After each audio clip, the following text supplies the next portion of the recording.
Assalamualaikum warahmatullahi wabarakatuh. Salam, Om Swastiastu, Namo, salam kebajikan dan salam sejahtera bagi kita semua. Yang sama-sama kita hormati Pak Direktur Guru Pendidikan Dasar, Pak Rahmadi, Bapak Ibu narasumber pada kesempatan siang hari ini, Bapak Ibu peserta, wakil dari Dinas Pendidikan, Kepala Sekolah, pengawas, guru, sahabat-sahabat GTK, senang sekali pada siang hari ini saya bisa bertemu dengan Bapak Ibu guru selaku sahabat GTK. Bapak Ibu, pada kesempatan siang hari ini adalah merupakan kesempatan yang sangat berharga menurut saya, di mana kami dari Kemendikbudristek bisa menyampaikan terkait dengan kebijakan-kebijakan terbaru, di mana dalam seri webinar ini adalah khusus terkait dengan beban kerja guru di dalam pelaksanaan kurikulum. Baik, Bapak Ibu, untuk mempersingkat waktu, seperti yang disampaikan tadi dari Ibu MC, maka saya akan tayangkan paparan terkait dengan beban kerja guru. Baik, Bapak Ibu, sebagaimana kita ketahui di dalam implementasi kurikulum pasti sangat berkaitan erat dengan beban kerja guru, ya. Di dalam kurikulum yang baru, bagaimana beban kerja guru dari masing-masing guru yang sudah punya sertifikasi didik untuk mata pelajaran tertentu. Lanjut. Baik, Bapak Ibu, saya mencoba mengingatkan kembali bahwa kita punya Undang-Undang Guru dan Dosen, yaitu Undang-Undang Nomor 14 tahun 2005. Ini mohon maaf, saya salah nulisnya. Jadi di dalam pasal 35 Undang-Undang Nomor 14 tahun 2005 tentang guru dan dosen, disebutkan bahwa beban kerja guru itu mencakup kegiatan pokok mulai dari merencanakan, Bapak Ibu, lalu melaksanakan pembelajaran, menilai, membimbing dan melatih peserta didik, serta melaksanakan tugas tambahan. Nah, sebagaimana juga disampaikan di dalam undang-undang tersebut, bahwa beban kerja guru itu sekurang-kurangnya adalah 24 jam tatap muka, sebanyak-banyaknya 40 jam tatap muka. Dan itu dilaksanakan dalam kurun waktu 1 hari. Nah, terkait ketentuan lebih teknis, ini diatur lebih lanjut di dalam peraturan pemerintahnya. Lanjut. Lanjut, Mas. Nah, Bapak Ibu, di dalam ketentuan peraturan pemerintahnya, di dalam pasal 52 PP 19 tahun 2017 tentang perubahan atas PP 74 tahun 2008 tentang guru. Jadi Bapak Ibu, PP 74 tahun 2008 tentang guru ini sudah mengalami 1 kali perubahan, yaitu dengan PP 19 2017. Di situ juga ditegaskan kembali terkait dengan kegiatan pokok seperti apa yang ada di dalam undang-undang. Dan di sini pun disampaikan ketentuan yang lebih teknis terkait dengan beban kerja guru tersebut akan diatur di dalam peraturan menteri. Lanjut. Nah ini Bapak Ibu, sebagaimana mandat di dalam PP 19 bahwa akan diatur lebih teknis terkait dengan beban kerja guru, yaitu di Permendikbud 15 tahun 2018 tentang pemenuhan beban kerja guru, kepala sekolah dan pengawas sekolah. Nah di dalam pasal 2-nya itu ditegaskan, Bapak Ibu, ini menegaskan kembali apa yang disampaikan di dalam undang-undang dan PP, bahwa sesungguhnya guru, kepala sekolah, dan pengawas sekolah itu adalah melaksanakan beban kerja 40 jam dalam 1 minggu. Nah, di dalam beban kerja ini, Bapak Ibu, ini dibagi kapan waktu kerjanya dan kapan waktu istirahatnya. Jadi 40 jam dalam 1 minggu itu adalah 37,5 jam, itu adalah waktu kerja efektifnya kita. Dan 2,5 jam itu adalah jam istirahat. Manakala sekolah akan menambahkan jam istirahat, itu tidak bisa mengurangi beban kerja yang 37,5-nya. Jadi seperti itu. Jadi paling tidak beban kerja kita sebagai seorang pegawai itu adalah 40, di mana dibagi 37,5 jam adalah kerja efektifnya dan 2,5 jam adalah istirahatnya. Lanjut. Nah, di dalam pasal 3 itu dikatakan, Bapak Ibu, bahwa yang beban kerja efektif tadi, yang 37,5 jam tadi, itu adalah melaksanakan apa-apa yang dimandatkan di dalam undang-undang. Mulai dari merencanakan pembelajaran, melaksanakan pembelajaran, menilai hasil pembelajaran, membimbing dan melatih, serta melaksanakan tugas tambahan. Dan semua kegiatan-kegiatan tadi, Bapak Ibu, khususnya untuk yang warna hijau yang melaksanakan pembelajaran atau pembimbingan, ini dilaksanakan dalam kegiatan intrakurikuler dan juga kegiatan ekstrakurikuler. Di dalam pasal 4-nya itu dijelaskan lebih detail.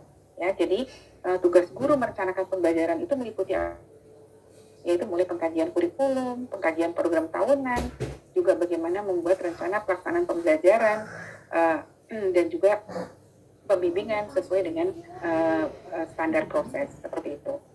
Nah, sementara melaksanakan pembelajaran itu sendiri, Bapak Ibu, tentu saja merupakan pelaksanaan dari kegiatan-kegiatan apa yang sudah kita rencanakan sebelumnya, gitu ya.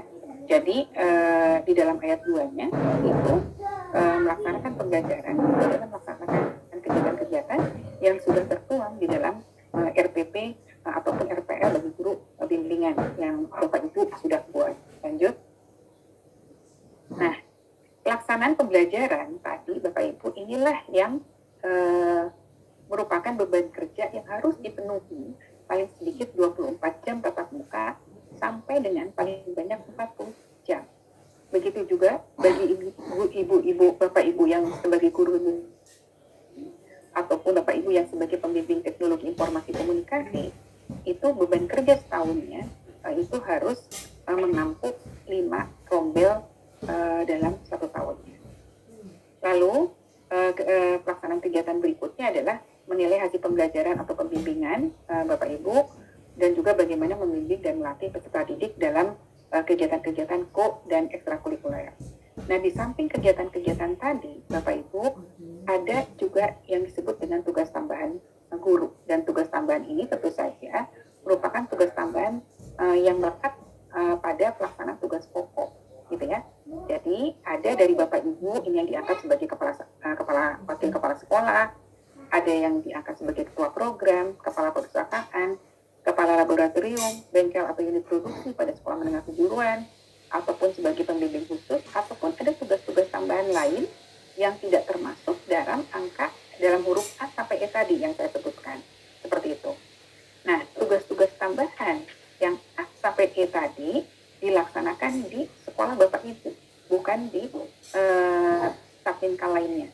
Jadi, untuk wakil kepala sekolah, ketua program, kepala perpustakaan, kepala laboratorium, ataupun pembimbing khusus, ini semuanya harus dilaksanakan di satuan administrasi pangkal Bapak Ibu semua sebagai guru. Lanjut.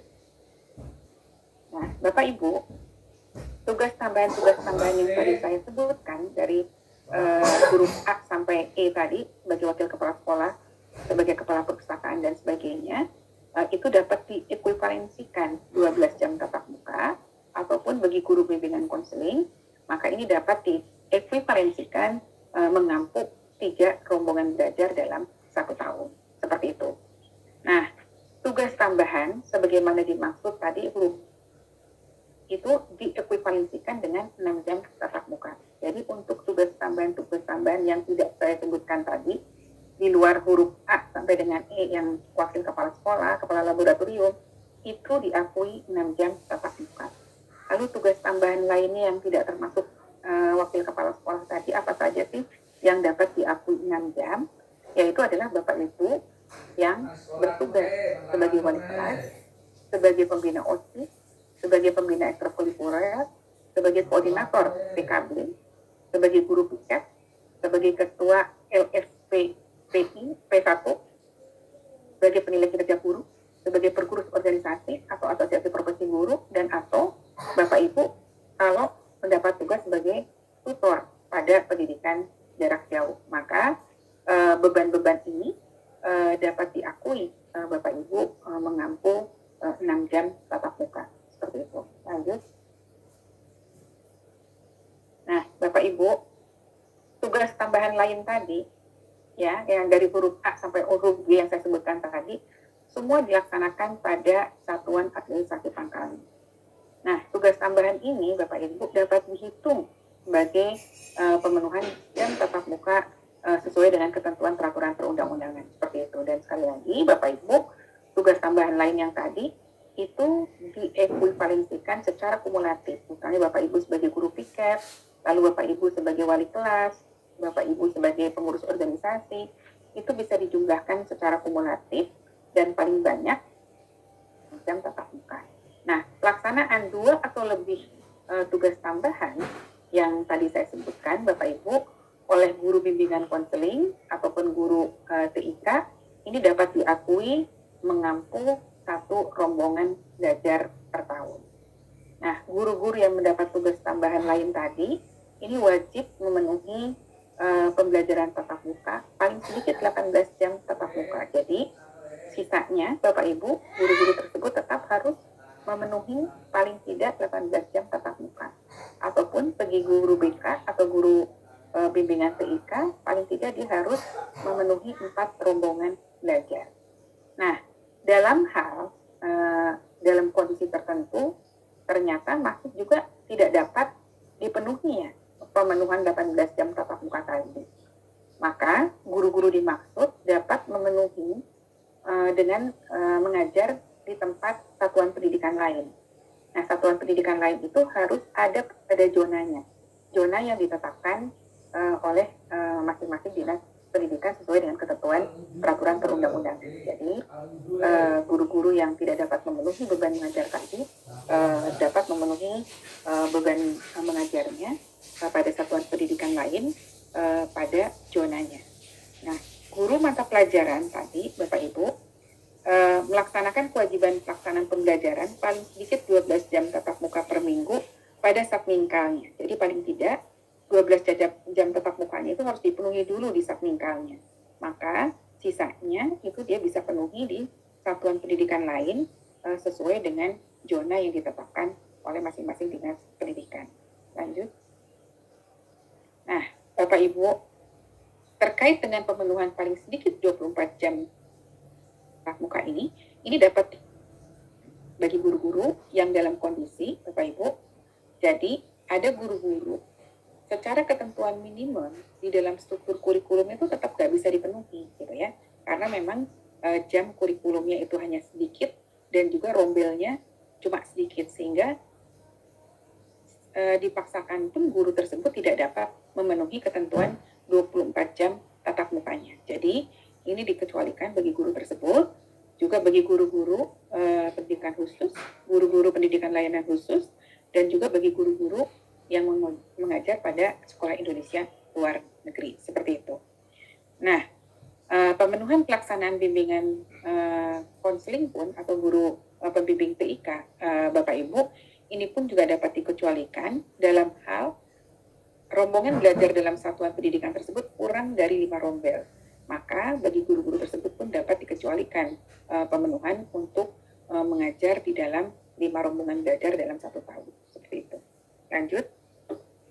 Nah, bagaimana dengan beban kerja guru di dalam implementasi pembelajaran pada kurikulum Merdeka? Nah, Bapak Ibu, Kementerian Pendidikan Kebudayaan Riset dan Teknologi sudah menerbitkan Bapak Ibu terkait dengan Kepmendikbud 262 tentang perubahan atas keputusan Menteri Pendidikan Kebudayaan Riset Teknologi nomor 56 tahun 2022 tentang pedoman penerapan kurikulum dalam rangka pemulihan pembelajaran.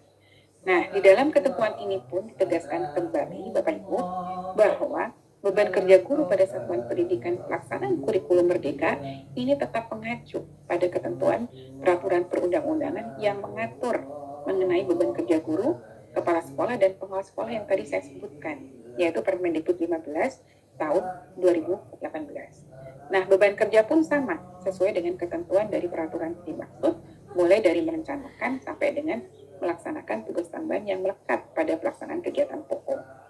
Lalu di situ pun ditegaskan kembali bahwa kegiatan pokok guru itu adalah paling sedikit harus menempuh 24 jam tatap muka, paling banyak 40 jam tatap muka. Lalu bagaimana perhitungan kegiatan pokoknya? Di dalam Kepmen pun ditegaskan, Bapak Ibu, paling tidak kepala sekolah itu menghitung berapa sih kebutuhan jam tatap muka di dalam 1 tahun bagi 1 orang guru. Maka di dalam pemenuhan dalam 1 tahun itu berapa jam, dicoba dibagi dengan per minggunya, sehingga akan menghasilkan berapa jam kira-kira guru harus memenuhi beban kerjanya di dalam 1 minggu. Jadi beban kerja 1 tahun dibagi dengan beban kerja 1 minggu, apakah menghasilkan 24 jam tatap muka apa tidak. Nah, pemenuhan beban kerja ini pun Bapak Ibu adalah untuk melaksanakan pembelajaran atau pembimbingan yang dilakukan di kegiatan intra, ko, dan ekstra kurikuler. Lanjut. Nah, Bapak Ibu, sebagaimana dimuat di dalam Kepmen dimaksud, Bapak Ibu, untuk pemenuhan beban kerja guru pada satuan pendidikan pelaksanaan kurikulum Merdeka, tentu saja Bapak Ibu harus memperhatikan jumlah jam yang ada di dalam kurikulum tersebut. Jadi pelaksanaan kurikulum Merdeka dapat tercapai apabila jumlah guru pada satuan pendidikan pelaksanaan kurikulum itu sesuai dengan kebutuhan. Maka kepala sekolah itu bertugas untuk menghitung kebutuhan guru berdasarkan pemenuhan beban kerja sebagaimana yang dituangkan di dalam struktur kurikulum Merdeka.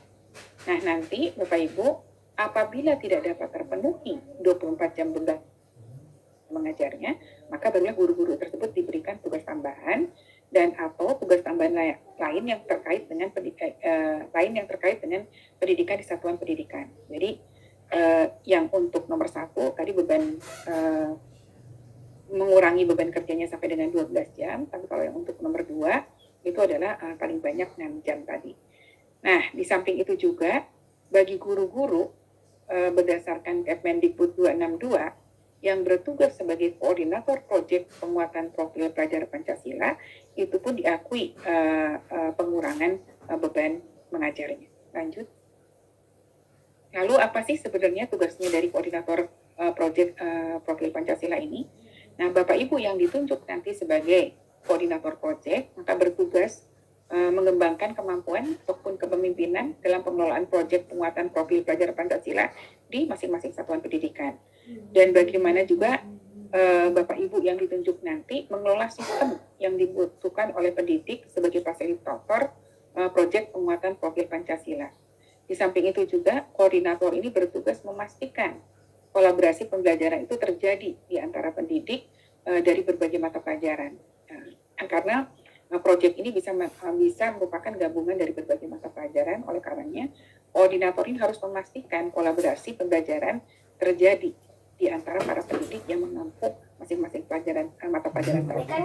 Dan juga bagaimana koordinator ini memastikan tujuan dan asesmen pembelajaran yang diberikan sesuai dengan capaian profil pelajar Pancasila dan juga kriteria kesuksesan yang sudah ditetapkan. Dan nanti bukti dari pelaksanaan tugasnya, koordinator itu harus menyampaikan surat tugasnya, harus menyampaikan program dan jadwal kegiatan sebagai koordinator proyek, dan juga harus menyampaikan laporan hasil kegiatan koordinator proyek penguatan profil pelajar Pancasila. Lanjut. Nah, ini Bapak Ibu perhitungannya tugas tambahan sebagai koordinator proyek. Jadi untuk setiap rombel itu dapat diakui 2 jam gitu. Dan paling banyak setiap koordinator itu mengampu 3 rombongan belajar. Jadi nanti akan ada pengakuan beban belajarnya sampai dengan 6 jam pelajaran. Nah, di samping itu Bapak Ibu, di dalam kurikulum Merdeka ini, jadi setiap 36 peserta didik pelajaran pilihan, kalau seandainya ada lebih dari 36 dalam satu kelas, maka dia dapat membuka rombongan belajar baru. Di samping itu juga untuk pilihan kelas 11 dan kelas 12 ini tidak ada syarat minimum peserta didik untuk membuka atau menawarkan mata pelajaran baru. Nah, di samping itu Bapak Ibu, dalam hal terdapat guru-guru mata pelajaran seni dan prakarya atau mata pelajaran dari kelompok pilihan SMA atau MA, ataupun mata pelajaran pilihan dari SMA, MAK yang telah diberikan tugas tambahan lain, apakah itu sebagai wali kelas ataupun itu sebagai koordinator proyek, akan tetapi tetap tidak dapat memenuhi 24 jam tatap muka, maka bagi guru-guru tersebut, apabila ketika dia sebagai pelaksana kurikulum 2013 telah memenuhi beban mengajar paling sedikit 24 jam, maka dia tetap diakui memenuhi beban mengajar 24 jam. Jadi sekali lagi, kalau ada guru, Bapak Ibu, dari guru-guru yang 1, 2, 3 ini, guru seni prakarya, mata pelajaran kelompok pilihan, atau mata pelajaran pilihan di SMK atau MAK, dia walaupun sudah ditunjuk sebagai koordinator proyek ataupun tugas tambahan lain, tapi tetap tidak bisa memenuhi 24 jam tatap muka per minggu karena perubahan struktur kurikulum, maka guru tersebut tetap dapat diakui memenuhi 24 jam tatap muka jika pada pelaksanaan pembelajaran kurikulum 2013 itu telah memenuhi beban paling singkat 24 jam tatap muka per minggu. Lanjut. Nah ini Bapak Ibu, terkait dengan linearitas di dalam kurikulum Merdeka, bagi guru-guru mata pelajaran IPAS di SD, ini dapat diampu oleh guru-guru yang punya kualifikasi atau sertifikat pendidik guru kelas. Begitu juga IPAS SDLB, ini pun bisa diampu oleh guru-guru yang punya kualifikasi akademik atau sertifikat pendidik guru kelas di SLB ataupun bidang studi IPA ataupun IPS yang ada di SDLB. Nah, bagi mata pelajaran informatika, sekolah menengah SMP ataupun SMA, ini dapat diampu oleh guru-guru yang mempunyai kualifikasi akademik ataupun sertifikat pendidik Bapak Ibu di bidang ilmu komputer, ilmu informatika, ataupun TIK, ataupun matematik, dan ilmu pengetahuan alam ataupun sains. Jadi untuk guru-guru yang saya sebut tadi, sepanjang dia punya kualifikasi akademik atau sertifikat pendidik di 4 hal tadi, maka dia dapat mengampu mata pelajaran informatika. Nah, mata pelajaran IPA dalam struktur kurikulum pada SMA atau MA atau bentuk lain yang sederajat di kelas 10 itu dapat diajarkan oleh guru-guru dengan kualifikasi akademik sarjana ataupun sertifikat pendidik guru fisika, guru kimia, atau guru biologi untuk guru-guru pada mata pelajaran IPA. Sementara untuk guru-guru mata pelajaran IPS di SMA itu dapat diampu oleh guru-guru yang punya kualifikasi akademik atau sertifikat pendidik sejarah, geografi, ekonomi, dan atau sosiologi. Sementara Bapak Ibu, untuk guru-guru yang mata pelajaran seni tari, seni musik, seni teater, dan seni rupa di SMP maupun SMA, itu bisa diampu oleh guru-guru yang punya kualifikasi akademik sarjana pendidikan seni, atau sarjana seni, dan atau sertifikat pendidik seni budaya, ataupun kualifikasi akademik sarjana dan atau sertifikat pendidik sesuai dengan mata pelajaran seni yang diajarkan. Seperti itu. Lanjut. Untuk mata pelajaran mulok di SD, Bapak Ibu, itu bisa diajarkan oleh guru-guru. Jadi mata pelajaran di SD terkait dengan guru-guru agama, guru jasmani, guru bahasa Inggris, ataupun mulok, itu dapat diajarkan oleh guru kelas. Sementara untuk guru bahasa Inggris, Bapak Ibu, di SD, ini dapat diajarkan oleh guru kelas yang memiliki kompetensi bahasa Inggris, atau guru bahasa Inggris yang tersedia di SD tersebut, atau guru bahasa Inggris di SD atau SMP yang terdekat. Itu bisa ditugaskan untuk mengajar bahasa Inggris di SD. Lalu juga bagi mahasiswa sebagai pelaksana program Merdeka Belajar ataupun Kampus Merdeka, itu bisa mengajarkan bahasa Inggris di sekolah dasar. Nah, untuk mulok, Bapak Ibu, ini bisa diajarkan oleh guru kelas yang memiliki kompetensi mulok. Bisa juga guru mulok itu diajarkan oleh guru-guru muatan lokal yang ada di sekolah tersebut, ataupun guru mulok ini bisa diajarkan oleh guru SD, SMP, atau SMP terdekat yang ditugaskan, yang akan diakui beban kerjanya. Jadi kalau ada sekolah-sekolah di sekitar ingin mengajarkan mulok di satuan pendidikan tersebut, maka ini diperkenankan. Begitu juga untuk mahasiswa-mahasiswa yang sedang melaksanakan program Kampus Merdeka, maka itu pun bisa mengajarkan mulok di sekolah tersebut. Sementara untuk guru-guru pelajaran program kebutuhan khusus, ini bisa diajarkan oleh guru pendidikan khusus, guru mata pelajaran lain, atau guru kelas yang dinilai layak untuk mengajar di satuan pendidikan tersebut. Seperti itu, Bapak Ibu. Lanjut. Nah, selanjutnya, Bapak Ibu, untuk yang IPAS, IPA, IPS, ini mata pelajaran IPAS yang ini dapat diampu oleh paling banyak 6 guru kelompok IPA. Ini bagi yang guru-guru yang melaksanakan kurikulum Merdeka, maka sesuai dengan Kemendikbud 262, ini untuk guru-guru yang ada di SMK, maka mata pelajaran IPAS ini dapat diampu paling banyak oleh 6 guru kelompok IPA dan atau IPS disesuaikan dengan karakteristik bidang keahliannya. Begitu juga Bapak Ibu untuk mata pelajaran seni tari, seni musik, seni teater, seni rupa, ini dapat diampu oleh guru-guru yang mempunyai kualifikasi akademik di bidang seni tadi Bapak Ibu, atau sesuai dengan kualifikasi akademik atau sertifikat pendidik yang sesuai dengan mata pelajaran yang diajarkan. Begitu juga untuk mata pelajaran dasar-dasar program keahlian, ini dapat diampu oleh paling banyak 12 guru. Mata pelajaran konsentrasi keahlian dan proyek kreatif kewirausahaan, ini dapat diampu oleh paling banyak 5 orang guru. Untuk mata pelajaran praktek kerja lapangan, Bapak Ibu, ini dapat diampu paling banyak oleh 44 orang guru.